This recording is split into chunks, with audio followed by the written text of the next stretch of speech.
Good morning, everyone. We are continuing here in the words of the CHOFETZ CHAIM in Klal Dovid, which is the 4th chapter, and we're talking about, we left off yesterday speaking about a Rasha. Are you allowed to say Lashon HaRa? And the CHOFETZ CHAIM said yes, as a matter of fact.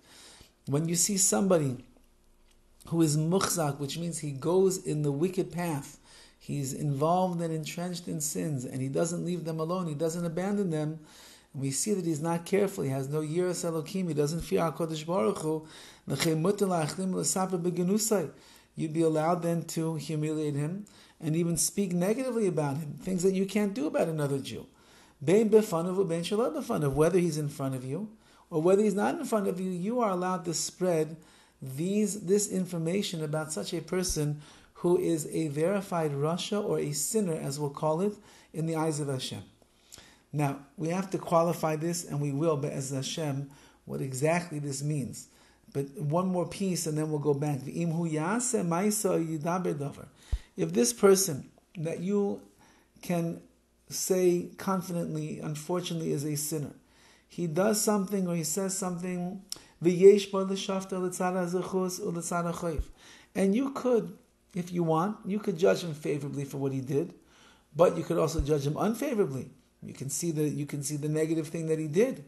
Tzarech l'shaftay l'tzarech, says the CHOFETZ CHAIM. You need to judge him unfavorably. You should judge him on the side of bad, because achreshin is chazek l'rasha gamor.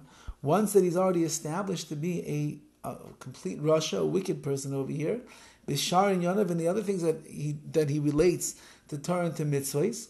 So then you have no obligation anymore to judge him favorably. You judge him unfavorably, and that's what you're supposed to do in such a case. There's no mitzvah to judge such a person who is muchzak, who becomes a Rasha in your eyes and the eyes of others favorably. You judge him in the unfavorable manner. Now, it must be pointed out that the poskim, the halachic authorities bring down that this is referring to a person who was raised in a frum religious home, and he was raised as a religious Jew, and he went to cheder, and he went to yeshiva, and he learned Torah, and he knows what it means to be a religious Jew.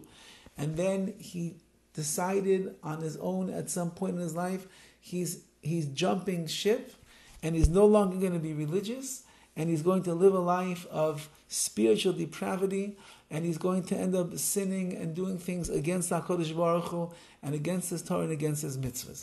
That's the person that we're describing over here is quote unquote the Rasha, and you're allowed to speak Lashon HaRa about him. We must note at this time that unfortunately we are living in a generation where the rise of what we would call children off the Derech, no longer on the pathways of Yiddishkeit, certainly not the way that they were raised in their homes.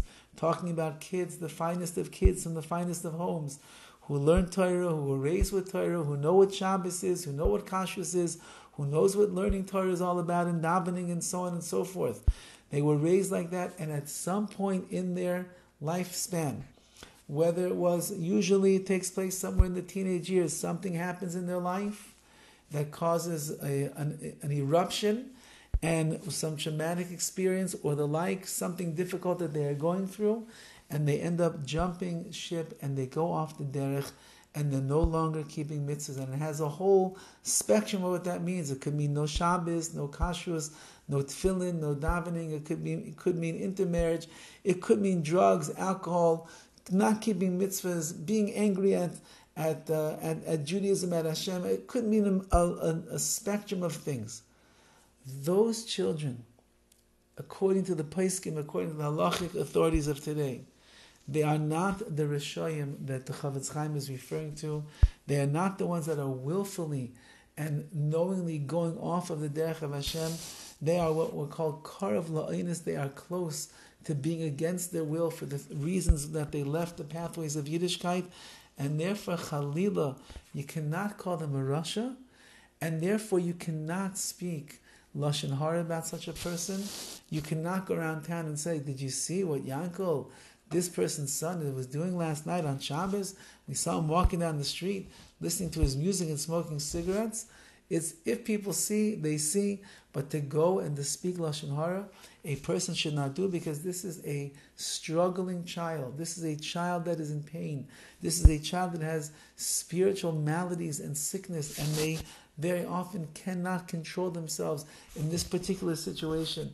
It's a long, complicated sugya, a understanding of what is going on, but they would not qualify over here as the Rasha that the CHOFETZ CHAIM is speaking about. So we have to understand who are Rashaim actually today, and who are not, who are sinners and who are not sinners, in the way in which the CHOFETZ CHAIM is saying that you can speak Lashon HaRa, because if Chalila you go around and spread rumors about a person who is unfortunately off the Derech and doing all terrible, crazy things, and you think that it's mutter to go and say that, it could very well be that you are trampling on and transgressing the Issa of Lashon HaRa every time you speak negatively about that person to somebody else in public and the like.